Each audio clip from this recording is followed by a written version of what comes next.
Welcome to Tara Maa kitchen. আজকের recipe চিংড়ি মাছ দিয়ে বেগুন দিয়ে আলু দিয়ে তরকারি।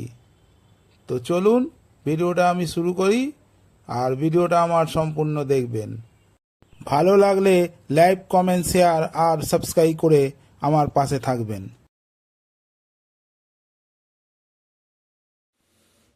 চিংড়ি মাছ কেটে ধুয়ে পরিষ্কার করে নিয়েছি, নুন হলুদ মাখিয়ে নিয়েছি, উনুনে বসিয়ে দিয়েছি কড়া। তেল দিয়ে চিংড়ি মাছটা ভেজে নিচ্ছি।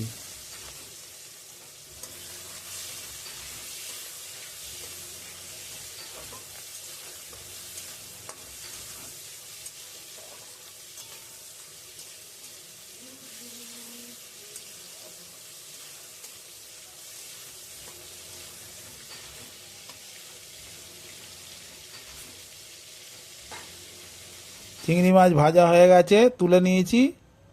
ওই তেলের ওপর দিয়ে দেবো কেটে রাখা পেঁয়াজ।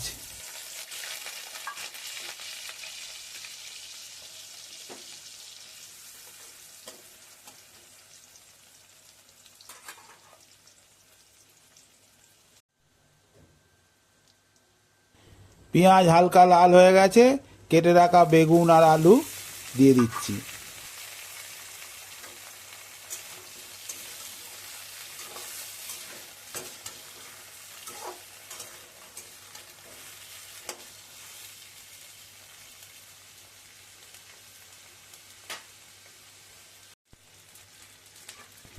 দিয়ে দিচ্ছি 2-4টে কাঁচা লঙ্কা।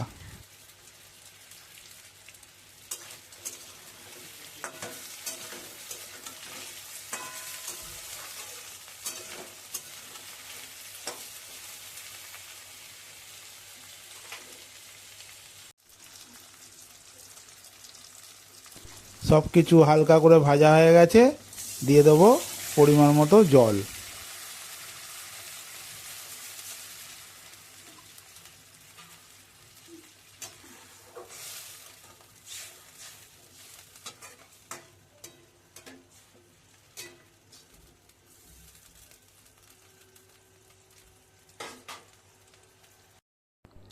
দিয়ে দিচ্ছি পরিমাণ মতো লঙ্কা গুঁড়ো, হলুদ গুঁড়ো আর নুন। জলের ওপর দিয়ে দিলাম, যেহেতু গুঁড়ো মশলা। এই জলটা যতক্ষণ শুকাবে ততক্ষণ আমি তরকারিটাকে কষাবো।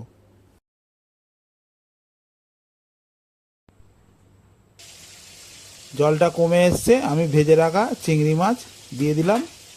দিয়ে সব কিছু ভালো করে কষিয়ে সামান্য পরিমাণে জল দিয়ে ফুটিয়ে নামিয়ে নেব। তরকারিটা আমি ভালো করে কষাচ্ছি।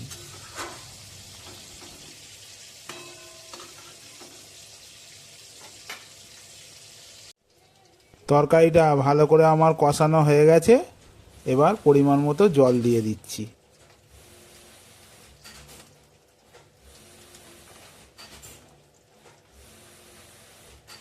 চিংড়ি মাছ, আলু, বেগুন দিয়ে একটা তরকারি, খুব সুন্দর একটা সুস্বাদু তরকারি।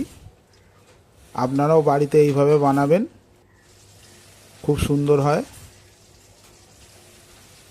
ভিডিওটা যদি ভালো লেগে থাকে চ্যানেলটাকে অবশ্যই সাবস্ক্রাইব করে আমার পাশে থাকবেন। চিংড়ি মাছ, বেগুন, আলুর তরকারিটা ফুটে গেলেই এবার আমি নামিয়ে নেব। তরকারিটা আমার হয়ে গেছে, আমি নামিয়ে নিয়েছি। তরকারিটা আমার এরকম হয়েছে। ভিডিওটা যদি ভালো লাগে চ্যানেলটাকে অবশ্যই সাবস্ক্রাইব করে আমার পাশে থাকবেন। দেখা হচ্ছে নিত্য নতুন আরও ভিডিও নিয়ে। সবাই ভালো থাকুন, সুস্থ থাকুন আর আমার চ্যানেল দেখতে থাকুন। দেখা হচ্ছে পরের ভিডিওয়। নমস্কার।